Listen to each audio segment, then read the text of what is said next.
Thank you very much for attending at 5 o'clock. So I'm Neil Maiden. I'm from the Centre for Creativity and Professional Practice here at City, and I'm going to give an overview of some work that we've been doing using computer-based technology to support creativity in a sector which wouldn't normally be associated with creativity from a technology point of view, which is residential care for people living in dementia. This is work funded by a European project, and as such has lots of contributors, and you can read their names. I'm not going to read them all off.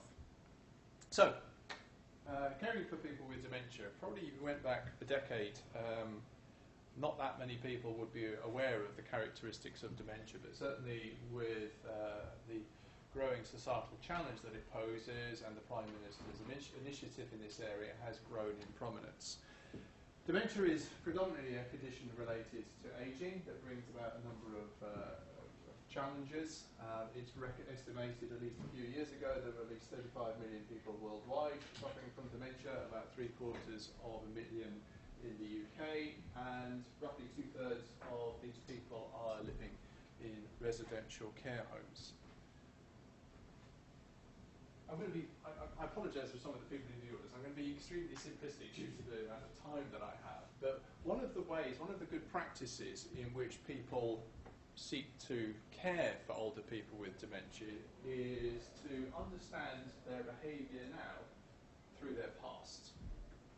And as part of that, there have been a number of initiatives and approaches that have really moved us towards away from a task-centred approach to care, more to a person-centred one, which is adapted to the individual. So if you have a number of people living in a wing in a residential care home, you manage and care for each person individually based on understanding of their past and their behaviour now. So you treat one person very differently to another.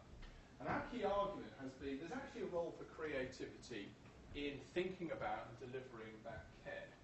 Because essentially, if you accept that a creative product is novel and useful, then what you're trying to do in person-centred care is to deliver useful care which is novel to that person. So very much a P creativity view according to Margaret Bowden. So what we're doing is seeking to deliver creative care which is novel and useful to each person in a care home, away from the old task-centred approaches to care. So when we set out on this work, we adopted a user-centred approach whereby we would actually go out and try and understand how care work was undertaken. So we had a number of pilot care homes supported by the Registered Nursing Home Association. We observed the care work on site. We interviewed care staff about their work. We looked for explicit opportunities where creativity could be introduced into care work. One of those was to identify and manage challenging behaviours. So challenging behaviours are essentially what most of us would characterise as difficult behaviours: verbal abuse, non-compliance with the practices of the home, verbal abuse. Behaviours which cause difficulties for the person and for the carers and for the broader context in the home. So a lot of carers work with us to say this is an area in which we can exploit creativity. So what we did was we trialled quite a large number of selected creativity techniques from the creativity literature with pilot carers in care homes. These were paper-based, typically using paper, post-it notes, the usual paraphernalia that creativity consultancy comes with. And many of the techniques did not yield that much benefit to the carers. One which did is a technique called Other Worlds. And Other Worlds is essentially taking a problem that you have, transporting it to a different world or context, seeing how you would solve the problem in that different, less constrained world, and then bringing it back to see how it can be applied in the residential care of maybe people with dementia exhibiting challenging behaviours.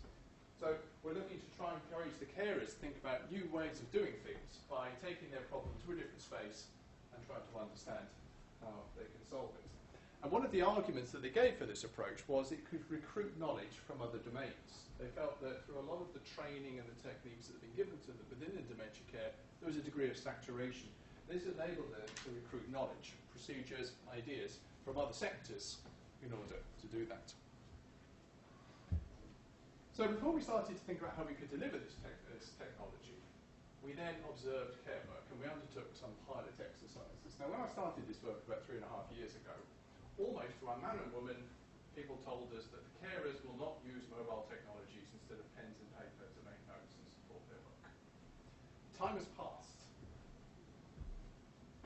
One of the key observations is that most care staff are extremely mobile. Most are not sitting down for the majority of their shift. The work is quite physical at times. So there's a substantial degree of mobility, and a lot of the desktop computer solutions which you find in care homes are poorly used simply because those technologies don't fit with the way in which carers work. So we actually bastardised the form of Twitter for a week. Don't panic, there was nothing being displayed. It was a carefully managed control of Twitter, and provided carers in one of the pilot homes with mobile technologies, mobile devices, iPod touches, which are essentially iPhones without the phone capability, and had them capture the care notes and do other activities on these devices instead of using pen and paper and then typing up their notes into a desktop PC. And to our experience, it was surprisingly successful. It was quite hard to get the damn devices back off the carers at the end. So there's evidence there, in spite of a lot of people's naysaying, that you can use mobile technologies in care homes. So this led us, eventually, and I'm going to skip out all of the complex technology design, algorithm design parts of this talk, to produce a mobile app called Carer that runs on iPhones and iPod touches. And the purpose of the Carer app was to provide digital support for carers, rather than the residents, in creative and reflective thinking to manage challenging behaviours so deliver more effective person-centred care than happens at the moment in the residential homes. It's essentially a relatively straightforward app at the time, and in the background on the internet we built up a repository of good care practices from Sky and other organisations that were building up these repositories of good practices. So the version of the app that I'll demonstrate use of in a while was based on about 120 anonymised stories of challenging behaviours exhibited by residents, and then how they were resolved successfully by the carers in that home so as to share the good practice. And it's all expressed in natural language. We're not asking carers to use any fancy ontologies or tagging systems. They simply write, this was the challenging behaviour, this is how we resolved it, and anonymise the names. So based on that repository of good practices, we implemented 4 pieces of functionality, if you like. We provided a service that allowed the carers to simply be prompted with other possible worlds that they could take their challenging behaviour to. And these were randomly selected from a set of about 200. So it may be, let me think about how I would resolve this challenging behaviour if I was going to the hairdressers before getting myself ready for a party. How would I resolve this if I was a member of World War II Winston Churchill cabinet? How would I resolve this if I was a polar bear in the zoo? I remember you came up with that one, Andy. There's about 200 of these. The one that I always remember was on a pub crawl, because that worked actually in a real case once, around incontinence. It was quite an interesting one that we never expected that to work.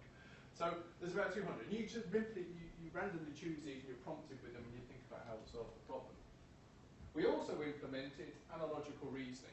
So into the case base, we also put in descriptions of how challenging behaviours in other domains apart from care have been successfully resolved. Teenagers managing awkward teenagers. And one of my staff worked on Monsnet for a month. I don't think she's ever recovered from the experience. How you improve the quality of life of prisoners. Police dealing with drunks on a Friday night. Now that is not to say we are equating older people in residential homes with drunks on a Friday night. But there are some abstractions that you can learn from to creatively think. So the tool will also give you some of these cases to help you think creatively if it matches to what your problem is or your challenging behaviour. We also exploit the case base directly, so we'll try and find very similar cases within the dementia care domain and find similar ones and use those to generate ideas based on what people did in the past. And then, because the text itself isn't very creative as it's presented, there is an additional service that I'll demonstrate to you in a minute that extracts portions of the text and says, think about this, what about that? And they're thrown out as creative prompts to the carers. So that's the essence of the app that we built. Now I'm not going to try and live demo here with very short time. So just to give you an idea how it works, if a carer encounters a challenging situation, they simply type it in text. You can also use Siri. We're finding increasing uses of voice recognition to speak in the descriptions by carers. What then happens is you can choose to either search the case base of cases from other residential care homes, or to look at the other analogical domains like teenage mother management. And then from that, the app does some very sophisticated processing, simply based on the natural language. There's no tagging or indexing, in order to retrieve similar cases, cases that are semantically similar, based on a lot of complex parsing and sense-making from the text. And the app comes back and suggests possible cases. So here's a past care case to do with being uncooperative. Another one about involving the resident in some of the work in the residential home. A third one related to racism. And you can see they kind of relate back to this verbal aggression case that's described over here. You can browse them just like you do when you're searching, and it'll then give you the full text. If we chose uncooperative here, just click on the button.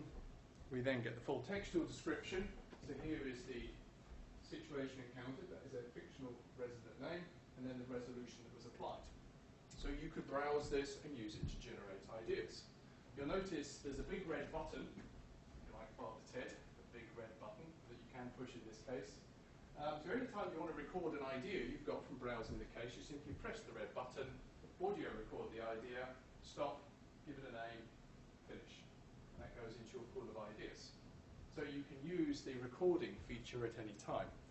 Now, as I've said, this form of text is not that exciting from a perspective of creative thinking. So what the app then does, it invokes the full service and pulls out useful content from here and says, actually, think about how to remove something from the care activity. So that's something in the text that's here. Think about how to give her reassurance and understanding, which is something which is described in here. So what we're doing is further parsing and pulling out the useful content, saying, think about this, think about that. And again, at any point you can press the big red button, verbally record your ideas, until you end up with a nice list of ideas like this. Each one with a name that you've typed in. So you have on your own device as a carer your repository of ideas that you can then at any point play back. So if I just press that, it simply audio plays back my idea. And I can reflect on it. And the app gives you some guidance about how to reflect on what you came up with as the idea earlier, and how you might change it. So here's an idea you called toilet training timings, not the same case. And then it encourages you to think about who, the what, the why, and the when, what qualities. What you can then do is re-record your idea, or adapt the idea in some way. So you generate quickly, and then you play back, reflect, and improve your ideas, until eventually you're able to compose them into a plan. I can take, say, 3 ideas, reorder them, play all the ideas back as one story, give it a name, give it some comments, and I have my ready-made care plan proposal about how to resolve this behaviour, which you can then export. And here's an example just of a case of analogical retrieval, where you have a case called drunken offender, which comes from a PIGS report, which says, do the same process again. So, quick run through of the app. It's on my phone if you want to see it. The question we were interested in was, well, how is it effective? Can carers use it to generate ideas? Do they use it as we think they will? Which services do they use? Because there's quite a lot of functionality on it for a single app. And does it actually, in the end, change care? That's the big question. So we ran a 28-day trial in one residential home with 7 care staff. Had 49 residents. It was based, like many of these, in non-bespoke building. It was a 19th century manor house, which is relevant. I'll tell you way later. We did the evaluation with 3 nurses and 4 care assistants. All were smartphone users, so they were used to the technology. They used the iPod Touches to run Carer, as well as a second app built on top of Yammer for recording the care notes in situ. So they were using the app both to record their care notes and to resolve challenging behaviours that arose. And then we built in some logging, so we knew what they were doing throughout the 28 days based on their functionality, just because we couldn't be there to be researchers the whole time. So what happened? Well, the good news was all the carers used the app. Never got thrown away, nothing went down a toilet. That was all good news, because we feared the worst, putting this expensive technology in. The software worked well. We only had one software error that was reported in the 4 weeks, and we were able to fix it at the end of the period. It was a simple thing. If you look at the number of separate sort of discrete feature uses, this might be create an idea, search, these sorts of things, not keystroke level. You see there is a bit of variability. Care assistant used the thing at 110 times. Nurse 3 only used it 30 times. However, we had some technical infrastructure problems that have reoccurred in care homes. Care homes are not a robust technical environment. So we found after the first week that the number of uses dropped from 152 to 53. This was because there was a problem with the router that was managing the wireless network. It was actually fixed within 48 hours, but it had such a negative impact on the confidence of carers who know very little about technology when the app doesn't do what it's supposed to. It took us the best part of 10 days to build up their confidence again that it wasn't them doing something wrong in order to make it work. So there is a sensitivity with the technology. We really needed a champion on site to support the technology. This was the senior nurse in the home who then came back. If you look at what happened, we also were very interested in when they were using the app. And because we were able to timestamp all the uses, we were able to map it onto their shift times. One of the most fascinating things was that about 2/3 of all app use was actually outside of shift time. Maybe because they're really busy during shifts. But they have time on the bus going home. They may do some reflecting in the evening. So what is interesting is that we were getting effective reflection and creative thinking in app use, but it was happening outside of the traditional work periods. And I was a bit worried about this when I saw this, because there is a sense in which carers are supposed to leave the problems at the door of the home. But that happened. And it didn't seem to be a major problem for them, neither the management nor the carers. So basically, if you look at the patterns of use, Nurse 3 and Assistant 4 weren't using the app that much. If you look at Nurse 2, she did quite a lot of idea generation. Where are we? I've lost where I am. Yes. This assistant did a lot of viewing of cases, but didn't do much idea generation. And these two here did a lot of idea and plan reflection. So there's quite interesting variations in the patterns of use. I suppose it isn't a sort of enormously effective result per se, but it's fascinating that clearly different carers and assistants were playing different roles with the apps, and also obviously working together as part of the shifts that they were on in a relatively small home. The way it worked, if you actually look at what happened, I was expecting the app to be used in this way. They would encounter a challenging behaviour, then do brainstorming, generate lots of ideas that would be whittled down to a few that they would carry forward. That really didn't happen. They recorded 28 different challenging behaviours during the month, roughly one a day. What they would actually then do is only record and re-record 14 different ideas. So they generated a relatively small number of ideas, which made it into the care plan. And what was interesting is if you actually look at the average length of the ideas that they recorded, the average length was 46 seconds. That's quite a long time to talk into a device. These ideas were quite rich. And what was happening was they would record an idea, then re-record it longer, and re-record it longer. And you could see the evidence of reflection in the content. So before it was like, let's try A. And then they would re-record it and go, well, let's try A because of B. So it was getting richer as through the playback feature of the app. Just to say, analogy wasn't very popular. It's a very challenging cognitive activity. Didn't work so well, but the other forms of creativity support were used. Now, the final question was really, did they change the care? And there were a couple of instances, even in that 4-week period, with a relatively new app trying out new technologies where the care was changed. So there was one resident, this is not the resident, this is just a stock photo in case you think I'm giving away any clues here. There was a resident who was frequently violent to the care staff during medication, with often result in biting and scratching and so on. So they used the app in order to try and resolve this challenging behaviour, as I've described. And as a result of the cases and the ideas that were generated, they agreed a care plan change with the doctor, the home management and the social services that was all around reassurance. It was kind of an act of doubling up. Have one person give reassurance whilst the other carer administered the medication. Sounds a simple idea, but they hadn't stumbled across this idea before, and it led to a significant reduction afterwards in the amount of challenging behaviour exhibited by that resident. So there is evidence through focus groups at the end of the evaluation that the app did lead to these sorts of improvements. So we were quite excited by this, so we then started rolling out the creativity support in other apps. So another app that we built as part of the suite is something called the Digital Life History app, which you can see a small screenshot here, which is essentially a tablet app that provides all digital information about a resident that can be used for reminiscence with the residents and provide information to carers to better understand the residents. And we embedded in this creative support.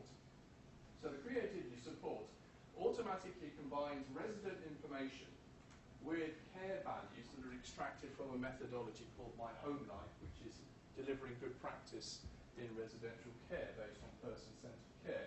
And it presents the combinations of this as recommendations to carers. Now this is, it's a bit small to read this, I've just taken a couple of examples.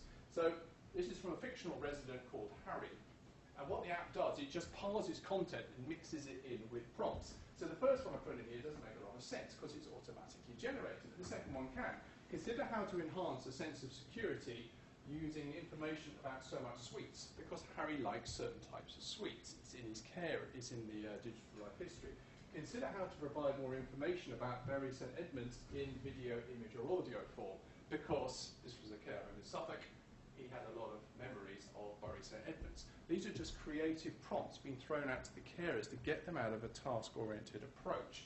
Consider how to encourage a sense of belonging with activities such as when Harry was a school teacher at a girls' school up until when Maggie was born. Again, all automatically generated. I'm not kidding, some are a bit rubbish because they're nonsensical, because we don't have the domain knowledge around care in here, but they are providing those creative triggers. Right, so to finish, some lessons. Not only did we find that the tools worked, they also enhanced the social status of care staff. Generally, care staff have relatively low social status. I'm not saying it's right or wrong, it's not a judgment, it's an observation. And one of the things we found was that the carers really felt appreciated and valued professionally when you actually didn't give them a big pen and a piece of paper, you gave them sophisticated Apple technologies to work with complex apps. One thing, Chris is here actually, it's good. One thing we always wanted to do was to try and evolve the climate in the homes, because we found that although the app worked, there wasn't a sufficiently creative climate within the home more generally for carers to work with the app more frequently. So one of the thoughts we had was to bring in theatre groups to try and influence the care climate. In terms of the app itself, it worked really well, but I think we need to think about new ways of delivering analogical knowledge from other domains to make people think more creatively. And then finally, we're making the care app now work directly with the Digital Life History app, so we can bring personal information into the care support.